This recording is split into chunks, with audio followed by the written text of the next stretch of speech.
السلام علیکم ڈیئر ویور، لبنان کے شہر بیروت میں دھماکوں کے بعد قیامت خیز مناظر، بالکل شام کی طرز پر مناظر ہیں۔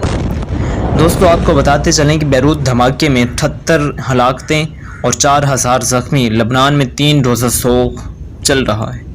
لبنان کے دارالحکومت بیروت میں منگل کی شام ہونے والے ایک بڑے دھماکے میں ہلاک ہونے والے افراد کی تعداد 78 تک پہنچ گئی ہے، جبکہ حکام نے 4000 سے زیادہ افراد کے زخمی ہونے کی بھی تصدیق کی ہے۔ یہ دھماکہ بیروت کی بندرگاہ کے علاقے میں ایک گودام میں مقامی وقت کے مطابق شام 6 بجے کے بعد ہوا، اور یہ اتنا شدید تھا کہ پورا شہر ہل کر رہ گیا۔ اس کی شدت اتنی تھی کہ اس کے اثرات 240 کلومیٹر دور مشرقی بحیرہ روم کے ملک قبرص میں بھی محسوس کیے گئے، جہاں لوگوں نے اسے زلزلہ سمجھا۔ ناظرین آپ کو بتاتے چلیں،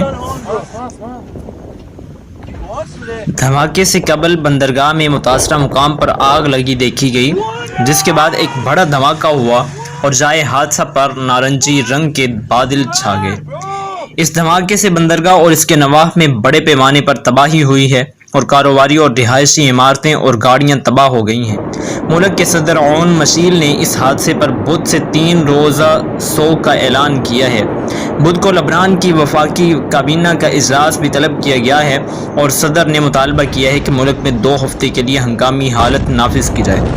یہ دھماکہ بظاہر ایک گودام میں موجود امونیم نائٹریٹ کے ذخیرے میں ہوا ہے، تاہم اس سلسلے میں سرکاری طور پر ابھی تصدیق نہیں کی گئی ہے۔ لبنانی صدر نے کہا ہے کہ یہ امونیم نائٹریٹ ایک گودام میں غیر محفوظ طریقے سے 6 برس سے موجود تھی۔ لبنانی وزیر اعظم حسن دیاب نے کہا ہے کہ یہ ناقابل قبول ہے کہ ویئر ہاؤس میں 2750 ٹن امونیم نائٹریٹ موجود تھی۔ انہوں نے اپنے ٹویٹر اکاؤنٹ پر پیغام میں لکھا کہ میں تب تک چین سے نہیں بیٹھوں گا جب تک مجھے اس واقعے کے ذمہ دار کا نہ پتہ چل جائے، تاکہ اس کا محاسبہ کیا جائے اور بہت سخت سزا دی جائے۔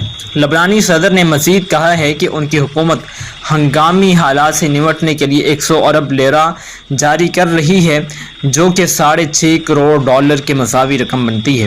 متاثرہ علاقے میں امدادی کارروائیاں ابھی بھی جاری ہیں، اور امدادی کارکنوں کا کہنا ہے کہ خدشہ ہے کہ ہلاکتوں کی تعداد میں مزید اضافہ ہوگا۔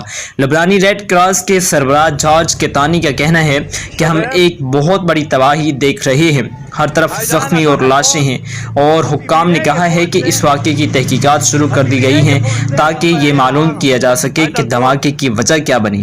یہ دھماکے ایک ایسے موقع پر ہوا ہے جب ملک شاید بحران میں گھرا ہوا ہے۔ ملک میں معاشی حالات انتہائی ابتر ہیں، اور ساتھ ساتھ کرونا وائرس کی وبا کا پھیلاؤ بھی ہے۔ اس کے علاوہ ملک میں ایک سیاسی تناؤ کی بھی صورتحال ہے، کیونکہ جمعے کو 2005 میں مارے گئے سابق وزیر اعظم رفیق حریری کے مقدمہ قتل کا فیصلہ بھی آنا ہے، اور بین الاقوامی برادری کی جانب سے افسوس کہ لبنان میں ہونے والے دھماکے پر تشویش اور افسوس کا اظہار انہوں نے کیا، اور عالمی برادری کی جانب سے اس واقعے میں ہونے والے جانی اور مالی نقصان پر لبنانی حکومت اور عوام سے اظہار افسوس کیا گیا ہے۔ اور برطانیہ، امریکہ، جرمنی، اسرائیل اور ایران کے حکام نے اپنے پیغام میں مدد کی پیشکش بھی کی ہے۔ جرمن سفارت خانے نے اس واقعے میں اپنے عملے کی زخمی ہونے کی تصدیق ٹویٹر پر کی ہے، جبکہ اقوام متحدہ کے امن مشن کے اہلکار بھی زخمی ہوئے ہیں۔